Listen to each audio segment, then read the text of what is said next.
Hey, Moss Family Chiropractic viewers, this is Whitney coming to you live from the office. Today we're going to be explaining how to set up your cervical traction unit at home. So when you start care here in our office, you get your home care recommendation sheet, this guy right here. You've got two areas that require cervical traction. You've got the standing cervical traction, which is what I'm going to help you set up, and then I'm also going to demonstrate the cervical traction pulls. In our office, when you come in, ours are set up on the wall. We have the hooks, and when you're measuring it out, you want that cervical traction unit to be right at your chin. Now, when you do it at home, it's slightly different because it's a newer cervical traction unit and it's gonna give you a little bit more slack. So we're gonna come over here to our home care kit. We're gonna go ahead and open it up. We're gonna go from box to on the door.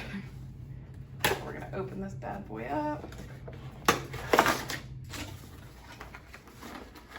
We're gonna pull out our heat.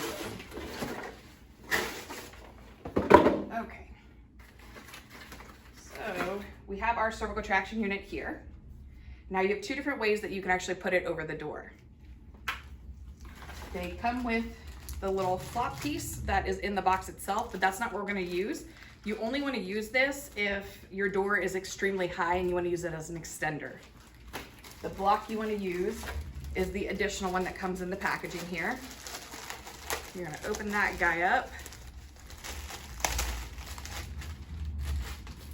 And he looks like this. So basically you have the extra extender piece in your kit if you need it, but primarily you're just gonna use this guy here. So now once you get to the door that you're gonna use in your house, you wanna find the one that's gonna be most convenient to actually do your home care.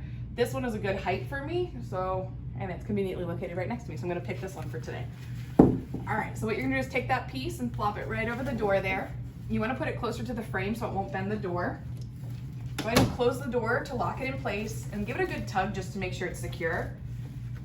Now, when you're setting this up, what I like to do is go ahead and tie a knot at the end of the cervical traction rope here.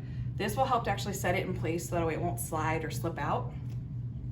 So we're gonna tie a knot. Just one should be good. Now, when you're looking at the block here, there's two holes. There's one above the adjustable piece and one below. I string it through the first one just because I'm a little bit short. I'm only 5'5½", so if you're a little bit taller, you might not need to do it through that top hole, but you can, just to really make sure it's secure. You're gonna tie it into a knot after you figure out your height. So like I told you, when you're here in the office, you want that roll to be right at your chin. When you're at home, you're gonna bring it up about to your nose. That's where I'm gonna tie it off. And I recommend a double knot just to make sure it really solidifies it and keeps it in place so it won't slide on you. So we're gonna double knot there.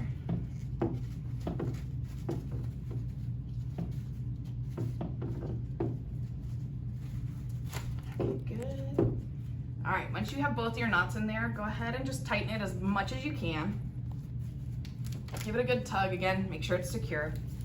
And then what you're gonna do is just go ahead and put it around your neck, just like that. Step up to the wall, elbows and toes touching if you can get them that way. And then just release your knees like you're gonna sit, but keep an eye on that just to make sure it doesn't slide on you. But again, that top knot should keep it from falling out.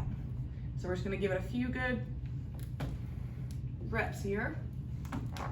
As you can see, I'm going a little bit slower just to make sure it's not moving. And once I feel pretty confident that it's not going anywhere, I'm gonna give it just the rest of my 40. Pretend that was 40. All right, now once we complete our cervical traction unit, you're gonna continue on to the rest of your exercises. So I'm gonna go ahead and open the door. I'm gonna let this guy come down. On your home care instructional sheet, you guys have your warm-ups that you're completing. So after you do your standing cervical traction, you're gonna move on to any other highlighted corrective care exercises. The other one we're gonna demonstrate is that cervical traction pull. So there's a few different options for it. And you're gonna do the one that's checked off for you, whether it is doing it straight or with 30 degrees down, maybe incorporating a shoulder roll. But all you're gonna do is take that off the door, bring it right around your head, just like that.